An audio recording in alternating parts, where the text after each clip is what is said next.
It's 2 a.m. You just checked your phone for the 7th time in 10 minutes. Nothing. And now you're lying there in the dark, replaying that stupid 3-second moment when they laughed at your joke like it's the Zapruder film. Look, I need to tell you something, and I need you to actually hear me. Your brain has been hijacked, and I'm going to show you exactly how it happened. Okay, real talk. There's someone right now. Or there was recently. And you know this is ridiculous because you've maybe had 2 actual conversations with this person. Maybe you work with them, maybe they're a friend of a friend. Maybe you matched on an app and exchanged like 15 messages. But somehow they've moved into your head rent-free.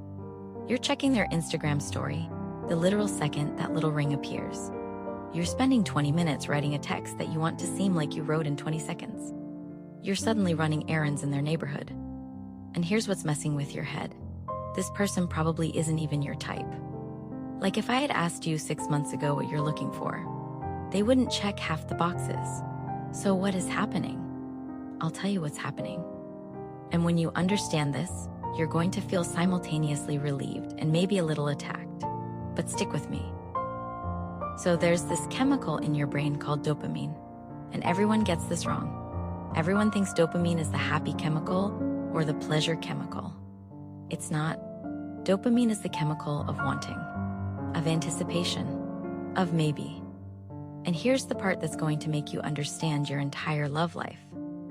Dopamine floods your system most powerfully when the reward is uncertain. Let me prove it to you, because this changed everything for me when I learned it. Imagine someone you like texts you good morning every single day at 8 a.m., like clockwork, guaranteed. After a week, how excited are you at 7:59? Not very, right? It's nice, but it's predictable. Your brain already knows what's coming. Now imagine the opposite. Sometimes they text, sometimes they don't. Sometimes it's flirty, sometimes it's dry. Sometimes they respond instantly.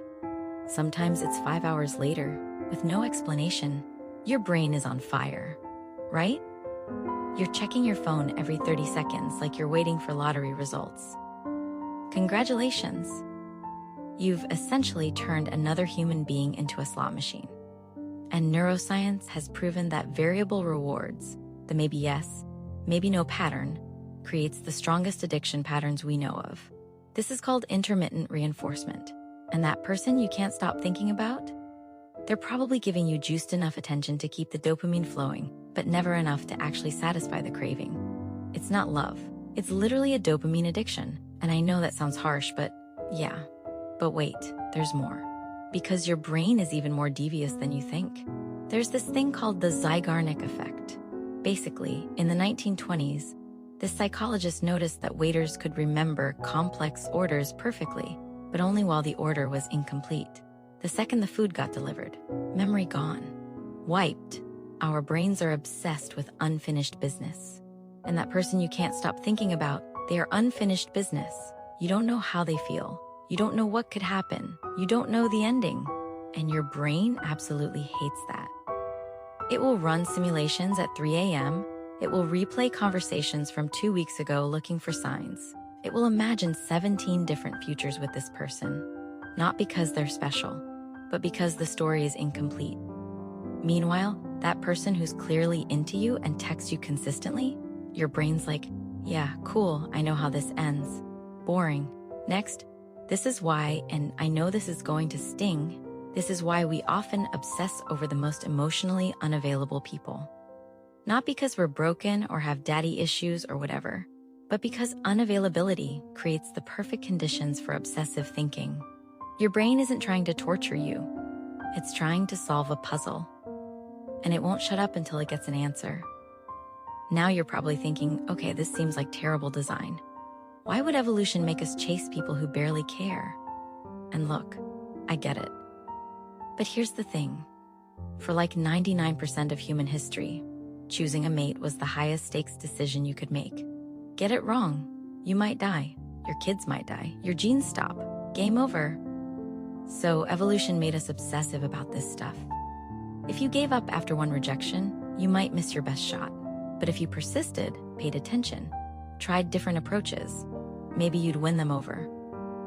The people who were chill about dating, they got weeded out, were the descendants of the ones who couldn't stop thinking about their crush. We inherited the obsessive gene. And here's another layer that's kind of messed up. Mystery used to signal value. Someone who was hard to read, who didn't immediately fall at your feet, who maintained some distance. In our ancestral environment, that person probably had options. High mate value. Other suitors competing for them. So your brain sees someone playing hard to get and goes, oh, this person is valuable. Everyone wants them. I need to win this. Even when there's literally no competition. Even when you have zero evidence they're valuable.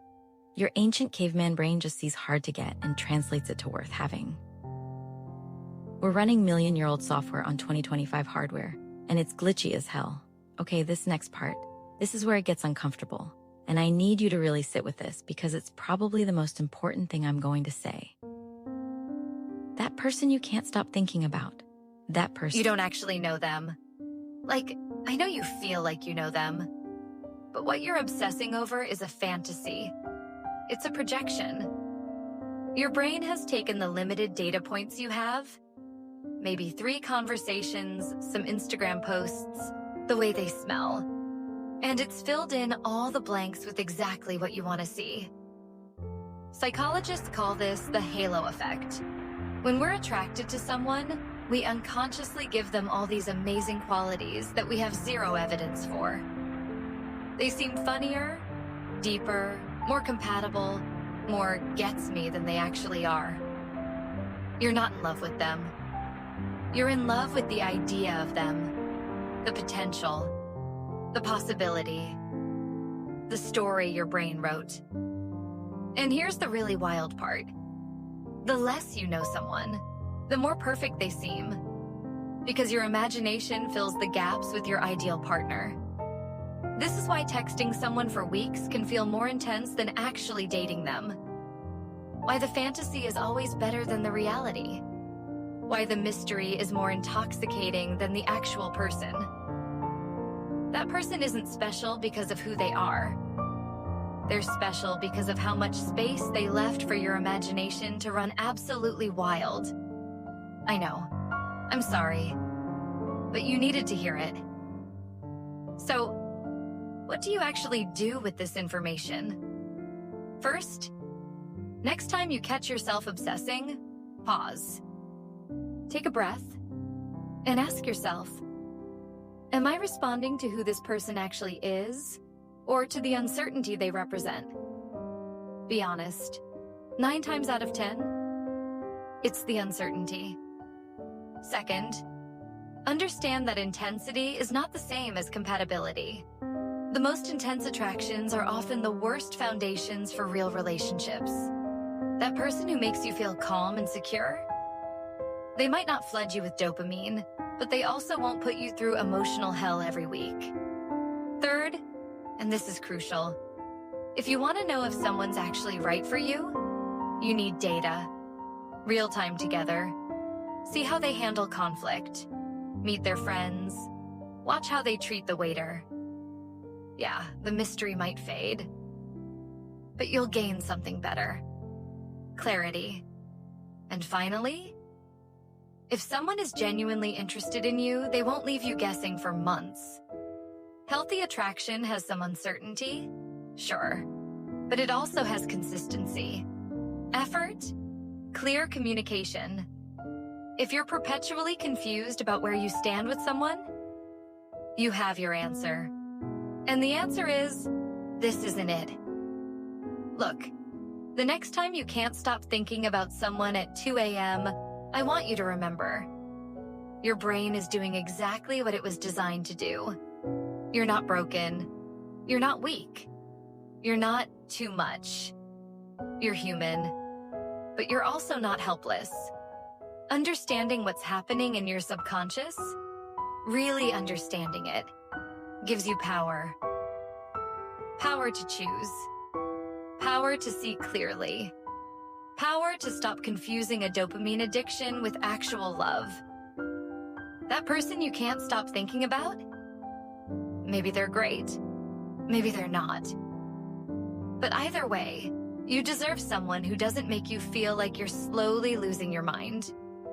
Your subconscious might be running ancient programs, but your conscious mind? That gets to decide who you give your time to. So choose wisely. Choose someone who chooses you back.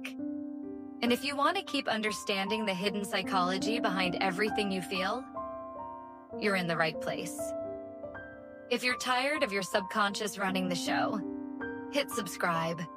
We're decoding the psychology behind everything that confuses you about yourself and others. Next week, why breakups hurt worse than physical injuries, and what your brain is really doing when it refuses to let go. See you there.